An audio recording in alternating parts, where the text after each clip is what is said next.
அடுத்த விருதாளரை அறிமுகப்படுத்த சுந்தரமணி அவர்களை அன்போடு அழைக்கிறோம். செல்வ விநாயகர் கல்வி நிலையத்தின் ஆசிரியர்.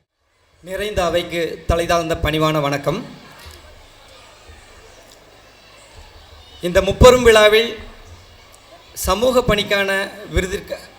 பணி விருதிற்காக நிமிர்வு கலையகத்தை தேர்ந்தெடுத்த தேர்வாளர்கள் மற்றும் பள்ளி நிர்வாகம் அனைவருக்கும் நன்றியை தெரிவித்துக் கொள்கிறேன்.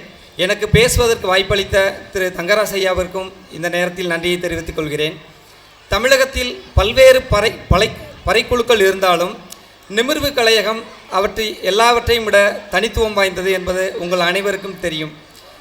ஏனெனில் பறை ஒரு சமூகத்திற்கானது அப்படின்னு நம்ம பார்த்த ஒரு பார்வையை மாற்றி பறை அனைவருக்குமானது என்ற அந்த நிலையை எடுத்து சென்றது நிமிர்வு கலையகம். அதை அவங்க அவ்வளவு எளிதாக கடந்து விடவில்லை. பல்வேறு சவால்கள் இதெல்லாமே இருந்துச்சு. அதையெல்லாம் தாண்டி தான் இந்த இடத்துக்கு வந்திருக்காங்க. அவர்கள் இந்த மாதிரியான ஒரு வேர்ல்டு பிராண்ட் அப்படிங்கிற அளவுக்கு போயிருக்காங்க. அப்படி போகிறதுக்கு மிக முக்கியமான காரணம் நம்முடைய தாய் தமிழ் பள்ளியும் நம்முடைய திரு தங்கராசு ஐயாவும் தான். ஏன்னா தொடக்க காலத்தில் அவர்களுக்காக இடமளித்து தகுந்த ஆலோசனைகள் வழங்கி பல்வேறு உதவிகள் செய்து அவர்களை இந்த அளவு உயர்த்திய திரு தங்கராசு ஐயா அவர்களை இந்த நேரத்தில் நாங்கள் நன்றி கூற விரும்புகிறோம். அடுத்தது நிமிர்வு கலையத்தினுடைய நிறுவனரான திரு சக்தி அவர்கள் தங்களுடைய ஒவ்வொரு நாளையும் பறைக்காகவே பெரும்பொழுது செலவு செய்கிறார். எனவே சக்தி அவர்களையும் இந்த நேரத்தில் மிகுந்த நன்றியோடு பாராட்ட வேண்டியிருக்கிறது. அவரோடு இணைந்து பயணிக்கக்கூடிய திரு அருண் அவர்கள், ராஜ், ஜெயக்குமார், ஜெயபிரகாஷ் மற்றும் வினோத் அவர்களையும் மையக்குழு உறுப்பினர்களையும் மற்றும் உடன் பயணிக்கக்கூடிய அனைத்து உறுப்பினர்களுக்கும் இந்த நேரத்தில் நன்றியை தெரிவித்துக் கொள்கிறேன். என்னுடைய பள்ளியில் ஒரு முறை கேட்டேன், உங்களுக்கு பெரிய ஆளாகி என்ன ஆகணும் அப்படின்னு சொல்லி கேட்டேன்.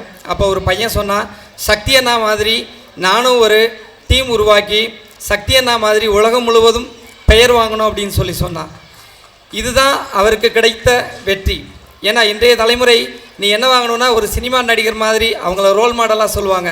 ஆனால் அப்படி இல்லாமல் சக்தி அண்ணா மாதிரி வரணும்னு சொல்லி அந்த எண்ணம் விதைத்த சக்தி அவர்களுக்கும் நிமிர்வு கலையகத்திற்கும் இந்த நேரத்தில் நன்றியை கூறி விடைபெறுகிறேன். நன்றி, வணக்கம். நிமிர்வு குழுவிலிருந்து வந்திருப்பவர்கள் உடனடியாக மேடைக்கு வர அன்போடு வேண்டுகிறோம்.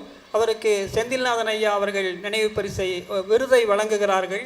உலக திருக்குறள் பேரவை ரங்கசாமி ஐயா அவர்கள் பணமுடிப்பை வழங்குகிறார்.